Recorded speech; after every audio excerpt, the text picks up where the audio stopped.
everyone, and welcome to my kitchen. We're actually in the midst of moving, so that being said, everything's being moved around, and this is basically the only place where I could sit down and shoot. But I still wanted to make a video for you, so I put some things together, and here we go. I've been wanting to talk about this for quite a while, but then I realized that everyone was gushing over it, and I guess I'm just gonna have to join the people who do, because this series is just amazing. And it's called Saga. It's drawn by Fiona Staples, who is, by the way, doing a stellar job with the graphics here. She's just simply amazing. And it's written by Brian K. Vaughan, who had this in mind way back when, but then when he himself became a parent, even more so, he wanted to write a series to bring up the topics about parenthood under different circumstances, wanted to talk about life choices and how a person isn't necessarily good or bad, but you can be both in a sense. And it really speaks to me on so many levels. It's probably the first series that I completely agree with the mainstream on how amazing it is. And as of now, there are 8 different volumes.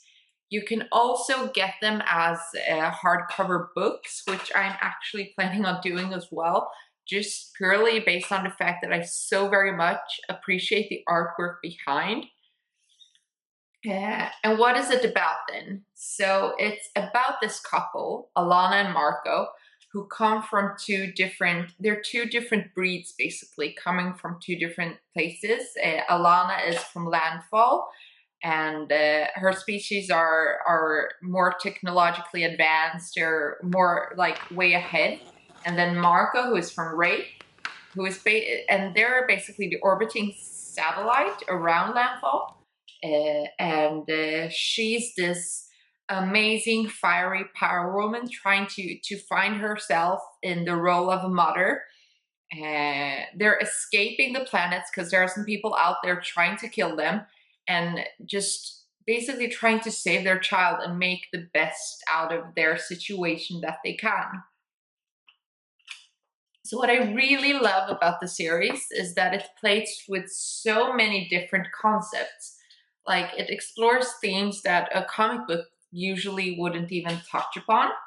It plays some with science, it plays with magic, it plays with the dynamics of 2 lovers who are really trying to make it, and the hardship of things that might occur while you're basically trying to run for your life to protect your child from people who want to harm her.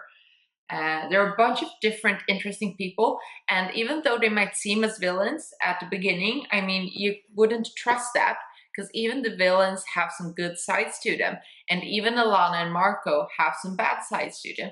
So it's basically showing that different types of people can go through different types of hardships and react to that, and that it's natural not to always be able to be your best version of yourself. And it's super interesting because, I mean, their daughter, who is the narrator of the story, is basically seen as an abomination, and there are so many evil forces trying to get rid of them, trying to capture them, to make sure that it doesn't get out, that these species can breed. I mean, the whole series starts with Alana giving birth, and like that, given that and the very graphic content, the language used, etc., I wouldn't label this as a series that is appropriate for the younger generation. So maybe not buy this for your kid, basically. But it's just stellar. It's brilliant. So I've been wondering for so long, why hasn't this been made into a movie? Why haven't they adapted it to a series? I mean, in a sense, it's the perfect mixture of Star Wars and Game of Thrones and The Lord of the Rings, and like, it's the good parts of everything, but it's an extravaganza. It's like over the top, so much more. Until I actually found out that Brian K. Vaughan intentionally does not want this to be made into anything else than what it is, a comic book. And even that, I mean, that says so much about him, and even that is admirable, even though one part of me would so very much like to see how this would adapt into a moving, sounding, feeling film or a comic series of a sort. I still somehow have to respect and appreciate the fact that he wants to keep it real. He doesn't want to be a sellout. He just wants to make comic books, and that truly impresses me.